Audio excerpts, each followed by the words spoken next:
Bonjour à tous et à toutes, je vous retrouve pour la troisième capsule vidéo en rapport avec la playlist Le premier principe de la thermodynamique. Alors, dans les précédentes capsules vidéo, nous avions pu voir que pour faire varier l'énergie interne U d'un système, il était possible de procéder à des transferts d'énergie. Donc, transfert d'énergie qui pouvait se faire en faisant travailler donc, une force extérieure au système, aussi transfert d'énergie qui pouvait se faire par le biais d'un transfert d'énergie thermique noté avec la lettre Q. Et bien justement, dans cette capsule vidéo, nous allons nous intéresser un petit peu plus spécifiquement au transfert d'énergie thermique. Premier point intéressant concernant le transfert d'énergie thermique, il est à savoir que le transfert d'énergie thermique n'existe que si il existe une différence de température entre le système étudié et l'environnement extérieur. Donc ça c'est le premier point donc, à retenir. Le transfert d'énergie thermique Q existe que s'il y a une différence de température. Donc je vais noter ici que s'il existe une différence de température entre un système et tout ce qui est extérieur au système constitue par définition ce qu'on appelle le milieu extérieur. Donc différence de température entre le système et le milieu extérieur. Alors par exemple, ici il est représenté un système noté S1 et par exemple l'environnement extérieur qui est noté S2. J'ai pris l'exemple d'un système S1 qui a une température T1 qui est plus faible que le système S2 qui est à température T2. Il est à remarquer que le sens des transferts d'énergie thermique s'effectue toujours des hautes températures. Donc le transfert d'énergie thermique s'effectue selon un sens très particulier. Il s'effectue toujours des zones où il y a des hautes températures vers les zones de basse température. Par rapport à l'exemple qui est au tableau, le système S2 a une température plus élevée que le système S1. Eh bien, le transfert d'énergie thermique va se faire du corps le plus chaud, c'est-à-dire le système S2, vers le corps le plus froid, c'est-à-dire le système S1. Alors, quels sont les trois modes de transfert d'énergie? Comment peut être véhiculé donc, le transfert d'énergie thermique? Première possibilité, le transfert d'énergie thermique peut se faire par conduction. Alors, l'exemple typique de la conduction, c'est on imagine qu'on prend une tige métallique que l'on chauffe à une extrémité. Et donc si on touche l'autre extrémité, eh bien l'énergie thermique va se propager de proche en proche. D'ailleurs, il est à remarquer que la conduction thermique a surtout lieu dans les solides, donc les états de matière très condensés comme les solides, étant donné qu'il faut qu'il y ait transfert d'énergie de proche en proche, les particules doivent être quasiment collées, rapprochées. Alors, deuxième mode de transfert thermique. Donc, le transfert thermique peut s'effectuer par mouvement de convection. Donc, mouvement de convection, par exemple, les mouvements de convection de masse d'air ou les mouvements de convection dans de l'eau chauffée, par exemple. Et donc, il s'agit d'un mode de transfert d'énergie thermique, donc la convection, qui a surtout lieu dans les liquides. Alors je note ici qui a surtout lieu dans les liquides et les gaz. Dans les liquides et gaz. Enfin, troisième mode donc, pour transférer de l'énergie thermique. L'énergie thermique peut se transférer donc, par rayonnement. Donc l'exemple classique, hein, c'est le soleil qui transfère sur Terre donc, de l'énergie thermique. Hein. Alors il est à remarquer qu'un transfert d'énergie thermique par rayonnement peut s'effectuer dans les milieux matériels, mais peuvent aussi s'effectuer dans le vide. Donc j'ai noté ici comme exemple le Soleil. Alors donc à retenir, les trois modes de transfert d'énergie thermique sont la conduction, la convection et le rayonnement. Alors prochain point qui va être abordé dans cette capsule vidéo, il s'agit de la notion de flux thermique, donc le flux d'énergie thermique. Donc de quoi s'agit-il? Alors pour illustrer ce concept de flux d'énergie thermique, on considère un système S dans lequel on apporte de l'énergie thermique, notée Q. Par exemple, on apporte 3000 joules, donc on apporte 3000 joules à ce système durant 60 secondes.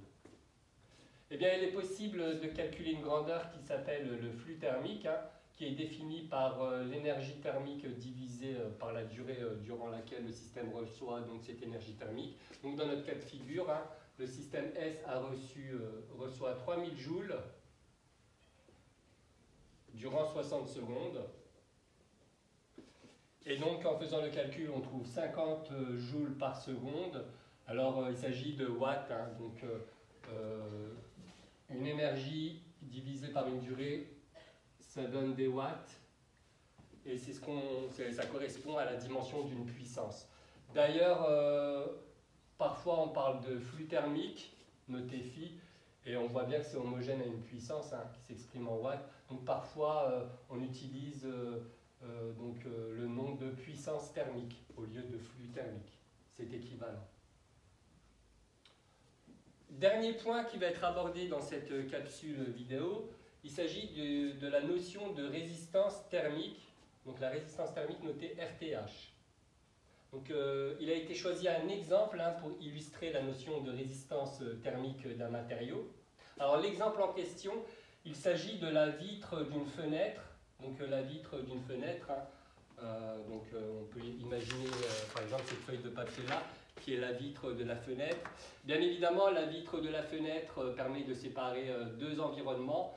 Donc il y a l'extérieur, je l'ai noté ici, extérieur, qui est par exemple à la température moins 3 degrés Celsius. Une journée d'hiver par exemple, une personne se trouve chez elle, il y a la vitre, la personne qui est chez elle se trouve à l'intérieur, donc avec une température qui a été réglée à 19 degrés Celsius, donc au niveau du point B.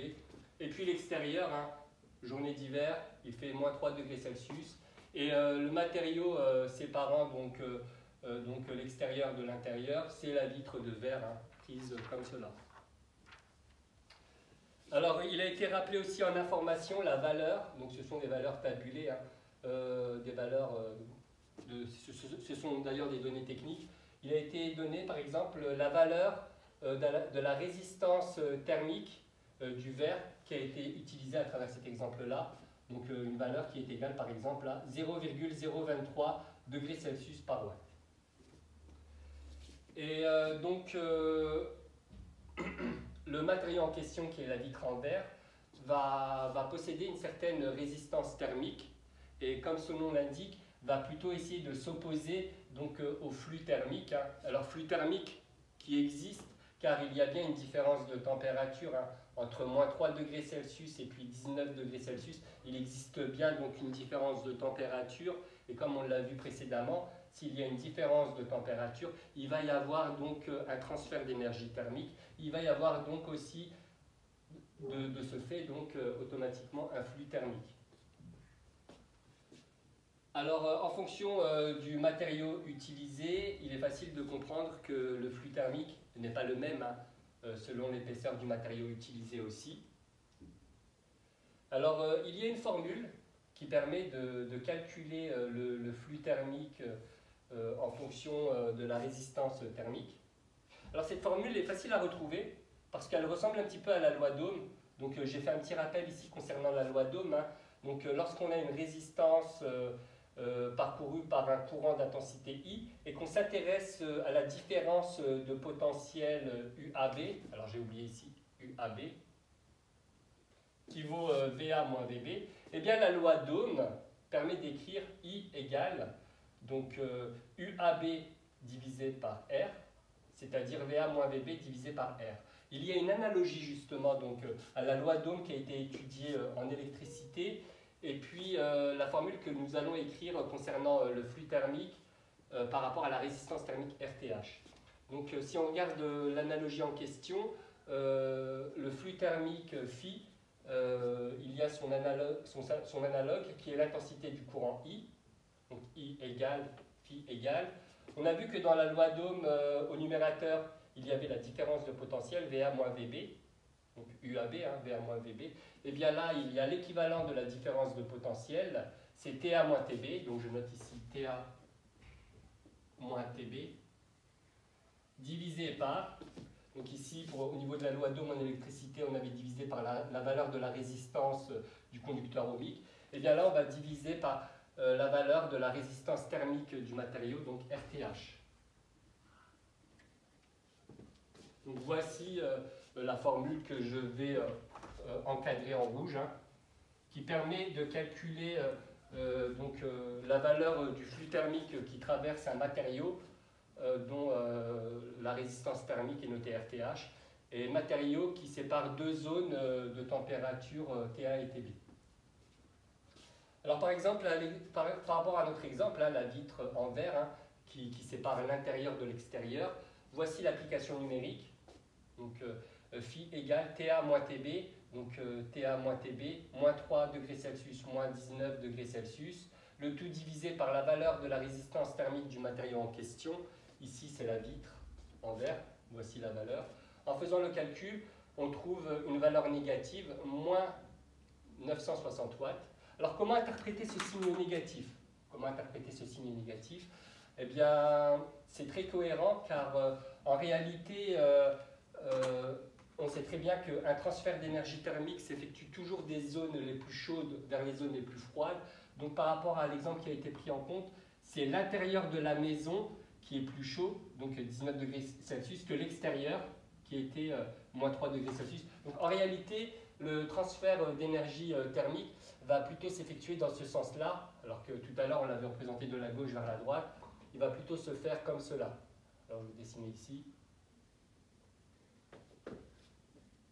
Donc des zones les plus chaudes vers les zones les plus froides.